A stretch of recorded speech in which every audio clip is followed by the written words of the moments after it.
Hai semua, emas adalah logam mulia yang bersifat lunak dan mudah ditempa untuk dijadikan bahan perhiasan atau benda berharga. Selain itu, emas juga banyak dijadikan sebagai alat investasi, yang mana emas ini akan dibentuk menjadi batangan ataupun koin. Dan berikut ini adalah proses singkat pengolahan emas. Emas dapat diperoleh dengan cara menambang, dan untuk menambang emas ada dua cara, yakni menambang emas dengan cara konvensional dan cara modern.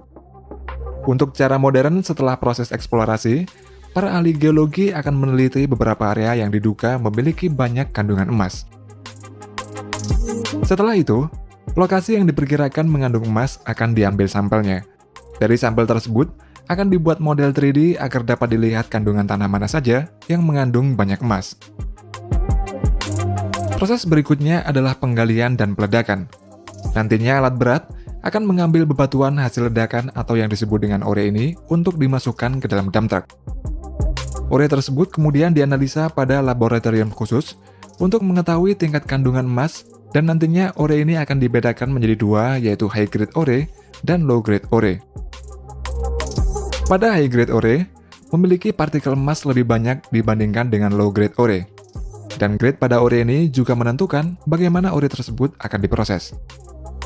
Sedangkan bebatuan yang tidak mengandung emas disebut dengan waste rock atau batuan limbah, dan batuan limbah ini akan dibawa ke tempat khusus di pertambangan. Untuk low grade ore akan dibawa ke leach pad, sedangkan untuk high grade ore akan dibawa ke pabrik pengolahan emas. Leach pad merupakan sebuah tempat pengolahan biji emas untuk low grade ore. Ore tersebut kemudian nantinya akan disemprot dengan senyawa sianida untuk memisahkan emas dari batuan lainnya. Cairan emas yang dihasilkan dari penyemprotan sianida tersebut kemudian akan dikumpulkan pada reservoir, lalu dipompa menuju tangki-tangki yang mengandung partikel karbon. Cairan emas itu kemudian akan menempel pada partikel karbon tersebut, lalu diproses lagi menggunakan stripping proses, yaitu proses pemisahan yang nantinya akan menghasilkan senyawa emas yang kemudian menuju proses selanjutnya lagi. Sedangkan untuk high grade ore akan dibawa menuju pabrik pengolahan emas. High grade ore akan dimasukkan ke mesin penggilingan sehingga akan menjadi fine sand atau ore berbentuk butiran halus, dan nantinya akan menuju ke proses terakhir, yakni proses memisahkan emas dari pasir. Namun tidak semua ore butiran halus ini langsung menuju ke proses akhir, karena ore yang mengandung sulfida akan melalui beberapa proses lagi sebelum menuju ke proses akhir. Hasil dari semua proses tadi kemudian akan menjadi slurry, dan slurry ini kemudian menuju ke tangki-tangki yang mengandung campuran antara senyawa sianida dan karbon. Partikel-partikel emas pada slurry tersebut nantinya akan menempel pada karbon, dan kemudian karbon-karbon yang mengandung emas ini dibawa menuju ke stripping proses. Pada proses ini, karbon yang mengandung emas dimasukkan ke dalam senyawa khusus untuk memisahkan emas dari karbon, dan hasilnya adalah senyawa emas. Senyawa emas akan diproses lagi menggunakan proses elektrosemikal. Proses ini mirip dengan proses pelapisan krom pada komponen mobil, dan hasil dari proses elektrosemikal ini adalah recovery gold atau emas recovery.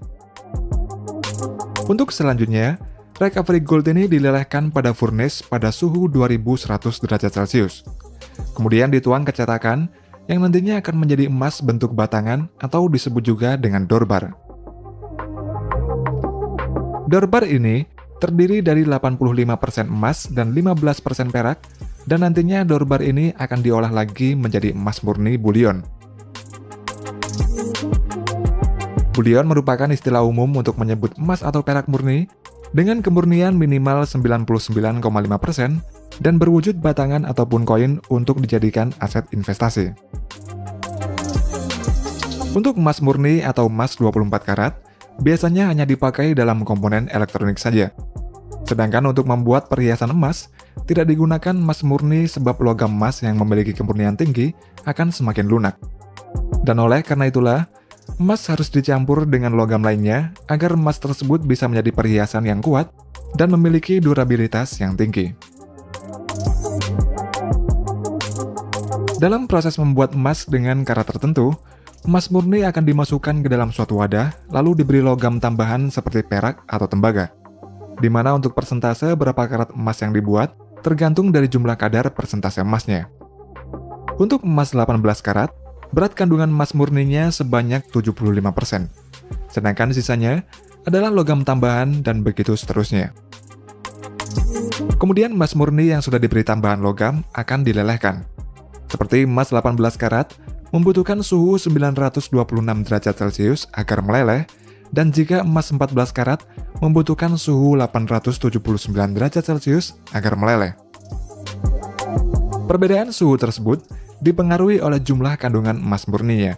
Semakin banyak kandungan emas murninya, maka suhu yang dibutuhkan untuk melelehkannya juga akan semakin tinggi. Dan setelah meleleh, emas tersebut kemudian dituang ke dalam cetakan dan dibiarkan sampai dingin. Selain berbentuk batangan, emas juga berbentuk koin. Salah satu perusahaan yang membuat koin emas adalah Austria Mint yang berlokasi di Vienna, Austria. Pembuatan koin emas ini menggunakan gulungan emas seberat 997 kg. Dan gulungan emas ini bernilai 39 juta US dollar atau setara dengan 565 miliar rupiah. Gulungan emas tersebut kemudian dimasukkan ke dalam stamping mesin sehingga menjadi bentuk koin emas, dan sisa emas yang tidak terpakai akan diolah lagi pada pabrik ini. Kemudian koin emas tersebut dimasukkan ke dalam coining mesin, dan pada proses ini koin-koin tersebut akan dicetak menggunakan cetakan khusus pada bagian permukaannya. Dan setelah dicetak, nantinya akan dicek terlebih dahulu kualitasnya, lalu dikemas dan siap untuk dikirim ke konsumen. Sedangkan untuk koin emas yang terbesar di dunia pernah dibuat di Australia. Koin tersebut dibuat oleh perusahaan Perth Mint dari Australia dalam rangka menyambut kedatangan Ratu Elizabeth ke kota yang berada di Western Australia. Koin emas ini memiliki berat 1012 kg, terbuat dari emas murni 99,99% dan memiliki diameter 80 cm serta tebalnya 12 cm. Pada pembuatannya, emas yang sudah dilelehkan pada furnace dimasukkan ke dalam cetakan. Lalu emas tersebut dibiarkan hingga mendingin selama beberapa jam. Setelah itu, diangkat dari cetakan, kemudian bagian permukaannya dipahat secara manual, lalu digosok menggunakan alat khusus agar mengkilap. Untuk nilai koin emas yang terbesar di dunia ini ditaksir mencapai 53,5 juta US dollar atau setara dengan 775 miliar rupiah dan membutuhkan waktu sebulan untuk membuatnya.